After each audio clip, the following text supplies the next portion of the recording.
Um, he sees the horse-drawn carriage, and he's like talking to the horse and telling him, look for the sign, all prisoners will be released. And then the guy says, hey, he drives, but, if you want to ride, like, you gotta talk to me. And Lewis looks at him, and he gives him, like, the red-eyed stare. And he runs off, and he's talking about how he's gonna burn or he's gonna perish or something. And he just runs off in the night. And the cab driver sits there and looks and goes, what an asshole. We used to laugh at that all the time because it's just like some funny bit in a movie. Like, so, some real New Yorker is like bothered. The guy didn't, really do anything to him. He's just like, oh man, what an asshole. So the guys get stuck, after the EPA shuts down the grid. The place explodes. All the ghosts get loose. All the paranormal activity is loose in the city. You see ghosts coming out of the subway. There's another really creepy part where there's like a zombified, decaying body in the taxi cab that's like driving the car. Yeah, it goes through the exhaust pipe, and then it kind of it takes over the driver's seat pretty much, and it's just kind of swerving all over the road. Yeah, the guy comes in thinking it's a regular cab, tells her where to go, and it's just like driving crazy. And then, as you mentioned, you see Slimer in the hot dog cart. And then Dana is now possessed. Everything kind of converges on her apartment building. The building, or her apartment explodes outwards, so it's just total destruction. And then, since everyone got arrested for being at the firehouse, they got all taken to jail. You find out that this demon that has inhabited Lewis and Dana, the one that was referred to, Zool, who was the Dominion of the Gozer, you kind of find out that the apartment building was like kind of the gateway for all of this stuff. That the architect of the building was a crazy person. The guy had like a cult. They were all followers of this Sumerian god named Gozer. You find out that they had these rituals, that they were trying to bring about the end of the world, and like Egon points out, like, and now it looks like that might just be happening because of what they've been seeing, what they've been dealing with, and what's going on right now. So the mayor wants to see them. They get released from jail. The guard, it's Reginald Val Johnson, who we've talked about in Die Hard, who I think read for Winston and didn't get the part, but Reitman cast him anyways, and as the part of the prison guard. Mm-hmm. I don't think they share any screen time, but a bit of a Die Hard reunion because both Reggie Val Johnson and William Atherton are both in Ghostbusters and Die Hard. So they get released, or they go talk to the mayor. They try to convince the mayor, hey, look, we can deal with this problem. There's a lot of great bits in that scene too, where the Walter Peck steps in and is trying to talk about how they're in violation. And Ray says everything was good until Dickless here turned off the power grid. And the mayor looks over and says, is this true? And Bankman says, it is true. This man has no dick. And then there's kind of a melee. And Murray's like, well, that's what I heard. Like yelling over the melee. And then they convince the mayor that, we can do this. We can save the city. And there's that great line where he says, hey, if we're wrong, we'll go to jail, but if we're right, you would have saved the lives of millions of registered voters. And then Walter Peck's trying to object, and the mayor says, "Hey, get him out of here." So as getting him out, Murray's like, "Bye, I'm gonna miss him." He's saying all this stuff, which I think is all ad-lib stuff. There's a great shot of them driving down the road, headed towards the apartment building on Central Park West. And then there's this whole crowd just out there, like, chanting for them. After they get inside, they're walking up the stairwell. And they're just, I guess the elevators are out. They're walking up, 20 plus floors. And they're all, like, out of shape, out of breath. Probably all that smoking. But they get to the top, and it's really funny. Like, Ramis goes, "Oh, Art Deco, nice," like in that real deadpan. Even though it's like it's like just total destruction. And then they get inside, and they get inside Dana's apartment, and they see the stairs that go up, and Ray says, "Where do they go?" And Venkman says, "They go up." And as he's about to walk up, there's a clap of thunder. And then he kind of hangs back, and he's like, "Okay, you go on ahead, go on." He's pushing everyone else up the stairs in front of him. They get to the roof. They see Dana and Lewis, and then both of them kind of revert back to that demon dog form.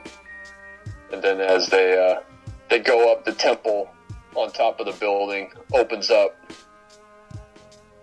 And then they see the dogs go running inside, but they see like that weird temple that was inside Dana's refrigerator.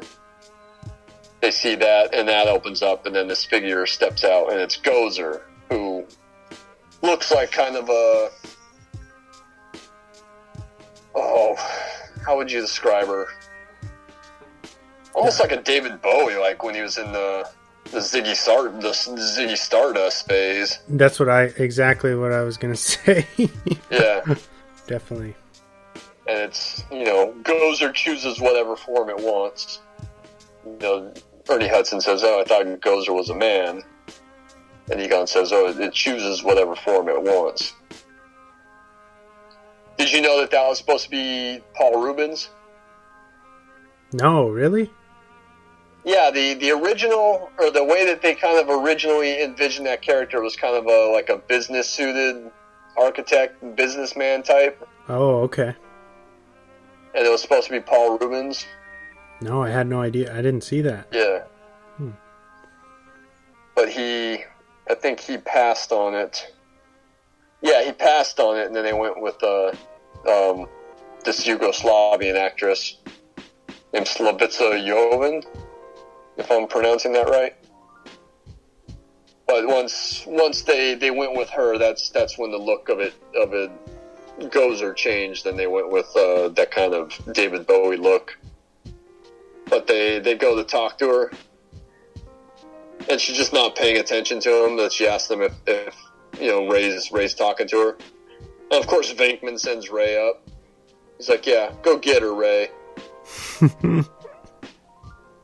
He's like,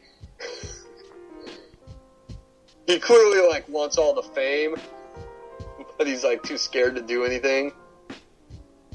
He can't be the leader because he won't take point on anything. He's always like sending someone else to go and do it.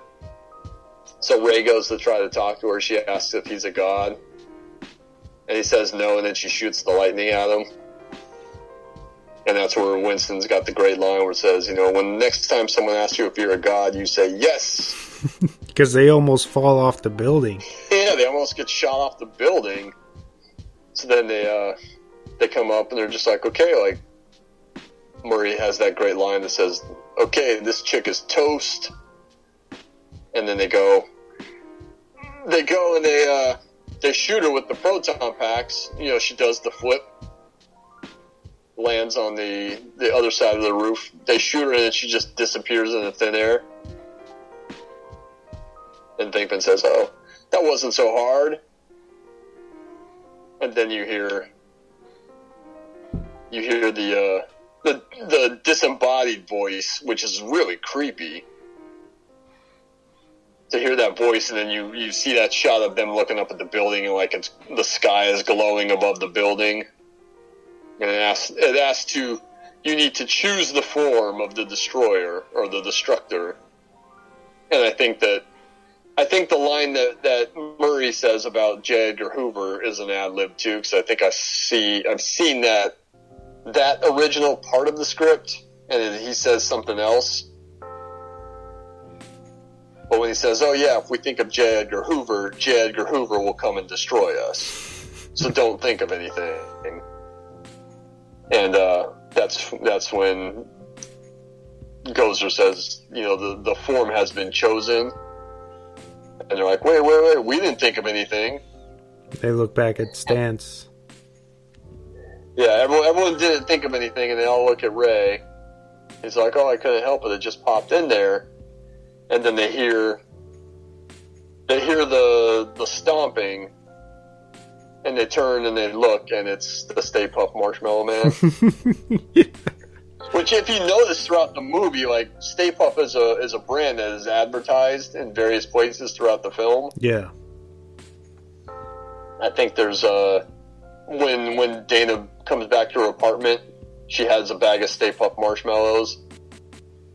There's a billboard outside of the firehouse for Stay Puft Marshmallows that I think you see when the place explodes, when the EPA shuts it down. I think you can see the billboard in that shot. And I read that the Stay Puft Marshmallow Man, like, originally it shows up earlier in the film, or in the script, the original script.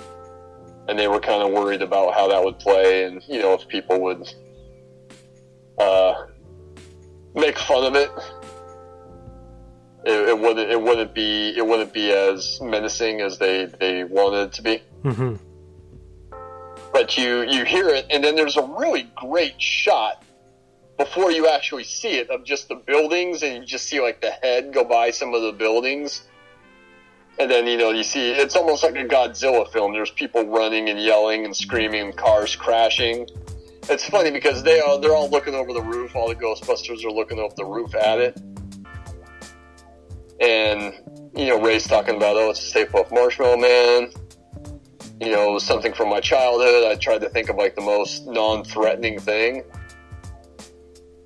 And he's talking, and Venkman's like, Ray's gone bye-bye. And he tries to get Egon.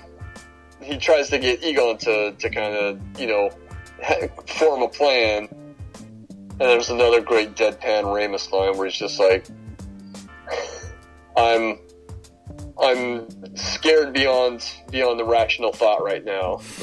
He's like, I can't talk. I'm terrified beyond rational thought. So then the Marshmallow Man comes towards the building. They shoot it, and when they shoot it, like it's got like this smile on its face. Mm-hmm. It's all like happy, but when they shoot it, it looks super angry. As they kind of regroup. He's like, oh, we can do this. This guy's a sailor. He's new in town. If we can just get him laid, we can end all this. So then Egon has, like, the plan, and the plan is to cross the streams, which he said was bad not to do.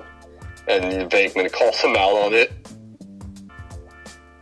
And he says, oh, we can do it. We can reverse the situation, and there's a slim chance we might survive. And Venkman says, hey, this is great. I love this plan. Let's do it. So that they all end up shooting into the temple. They reverse the stream, or they cross the streams, I should say. Excuse me. They cross the streams. The whole thing explodes. The Marshmallow Man explodes. You have marshmallow fluff everywhere. But it works, and they neutralize the threat. They save the city. They rescue Dana and Lewis. And just the interaction between Egon and Ray and Lewis as they're talking about how he survived this ordeal. And he's like, oh, that's great. He's just so unaffected by it. They're like, oh yeah, we want